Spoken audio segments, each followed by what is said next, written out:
আজকে 18ই পৌষ, রোজ শুক্রবার। তো সাধারণ পৌষ মাস, মাঘ মাস, আসলে শীত প্রধান এই মাসগুলোতে বিগত কিছু দিনে আসলে শীতের তীব্রতা অনেক ছিল, কিন্তু আজকে আল্লাহর রহমতে রোদ উঠেছে। তো এই যে গোবর দিয়ে যে বানানো গ্রিলের মতো, এগুলোকে আপনাদের এলাকার ভাষায় কি বলে এটা জানাবেন। আমাদের দেশের মা বোনরা এটা সাধারণত লাকড়ি হিসাবে ব্যবহার করে। এগুলো অনেক জলে, মানে রান্নার যে লাকড়ি হিসাবে ব্যবহৃত হয়, এবং খুবই বিশেষ করে অনেক দিন লাগে, যদিও ওটা 2-3 দিন লাগে শুকাইতে। তা আপনাদের এলাকায় এটার ভাষায় কি বলে এই গ্রিল সদৃশ গোবরের? এগুলো হচ্ছে আপনার এখানে এর ভেতরে যেটা আছে সেটা হচ্ছে আপনার যে কাঠি আর কি, এটা কি কাঠি বলে, এটা আপনার ধইঞ্চার কাঠি মনে হয়, এটা ধইঞ্চার কাঠি হইতে পারে।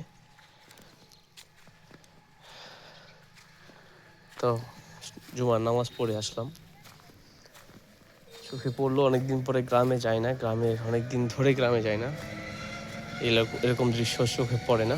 তো আজকে পড়লো, এই জন্যই ক্যামেরাবন্দি করা।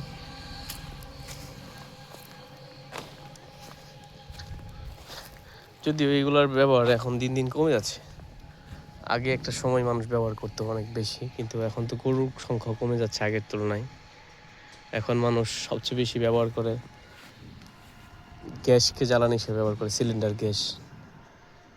গ্রামে এখন এগুলো দেখা যায়, কিন্তু শহরে তো বিরল, শহরে কখনো দেখা যায় না। তো কেমন কাটতেছে আপনাদের ছুটির দিন অবশ্যই জানাবেন। তো গ্রামের মানুষের যে কর্মব্যস্ততা, আসলে কি একটা নির্দিষ্ট সিজন পর, বা শহরের মানুষ হয়তো বা আপনার 9টা থেকে 5টা বা 6টা অফিস করে, কিন্তু গ্রামের মানুষের সবার কর্মব্যস্ততা কৃষিকেন্দ্রিক বেশিরভাগই।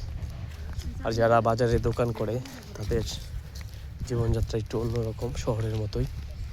কিন্তু এই দেশের তো বেশিরভাগ মানুষই কৃষির সাথে নির্ভর, তো গ্রামের ব্যতিক্রম না। তো একটা জিনিস গ্রামে মানুষ যেটা চায় সেটা হচ্ছে, আগে তো গ্রামে আপনার ওইভাবে ইলেকট্রিসিটি ছিল না, কিন্তু এখন কিন্তু প্রতি বাড়ি বাড়ি ঘরে ঘরে ইলেকট্রিসিটি আছে।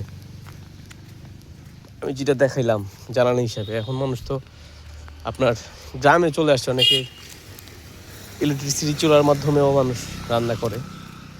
এই যে এইরকম বৈচিত্র্যতা, বাংলাদেশ পরিবর্তন হচ্ছে বিশ্বের সাথে তাল মিলিয়ে, এটা খুবই দৃশ্যমান এখন।